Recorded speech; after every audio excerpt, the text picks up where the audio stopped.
Hello everyone, तो हम लोग इस क्लास में कर रहे हैं डेरिवेटिव का एक इम्पॉर्टेंट क्वेश्चन जो आपका एनसीईआरटी बुक से ही लिया गया है। क्वेश्चन देखो इंपॉर्टेंट है काफ़ी।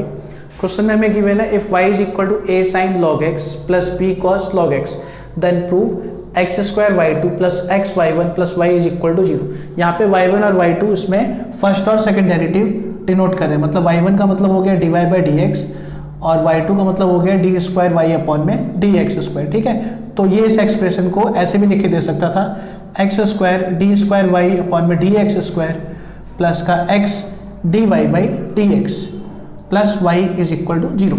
ठीक है, अब आपको ये y दे रखा है, तो अगर हम इसका डेरिवेटिव करते हैं विद रिस्पेक्ट टू x में, तो d y by d x मतलब कि उसको हम लिखेंगे y1, then y1 is equal to a constant बाहर साइन का डेरिवेटिव करना है, वो होगा cos of angle log x into angle का डेरिवेटिव लॉग एक्स का 1 by x by chain rule. ठीक है, ऐसे ही बी कांस्टेंट बाहर कॉस का हो गया माइनस का साइन लॉग एक्स और लॉग एक्स का डेरिवेटिव 1 बाई एक्स। ठीक है, अब यहाँ पे आपका बेस में एलसीएम एक्स आ रहा है, तो यहाँ पे आ गया a cos of log x minus का बी साइन लॉग एक्स।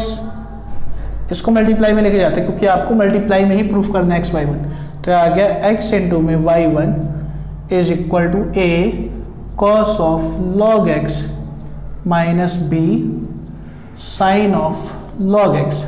ठीक है, अब इसका अगेन डेरिवेटिव करते हैं, तब इसका दोबारा डेरिवेटिव करेंगे विथ रेस्पेक्ट टू एक्स में, तो एक्स और वाई वन में प्रोडक्ट टू लगेगा, तो एक्स ऐसा ही वाई वन का again derivative y two plus y1 ऐसा ही x का डेरिवेटिव 1, ए कांस्टेंट बाहर cos का डेरिवेटिव माइनस का साइन और एंगल log x ऐसा ही और log x का 1 बाई एक्स। ठीक है, फिर माइनस b बाहर साइन का derivative cos angle same log x और log x का 1 बाई एक्स। ठीक है, अब यहाँ पे देखो माइनस 1 बाई एक्स को बना रहा है, तो ये हो गया a sine of log x plus का b cos of log x. ठीक है, अब ये जो आपके पास फंक्शन है इक्वल टू किसके है y के, तो इसकी जगह पे आप लिख देंगे माइनस का y और x को ले आएंगे इधर मल्टीप्लाई में। पहले यहाँ पे लिख देते हैं एक्स वाई टू प्लस का y1, अब इस x को मल्टीप्लाई में लेके आएंगे तो आएगा x ब्रैकेट में x प्लस y1, इसको मल्टीप्लाई कराएंगे तो आएगा x square y2 plus x y1, ये माइनस y इधर आएगा तो plus y is equal to 0, और ये आपका आंसर आ गया। ठीक है।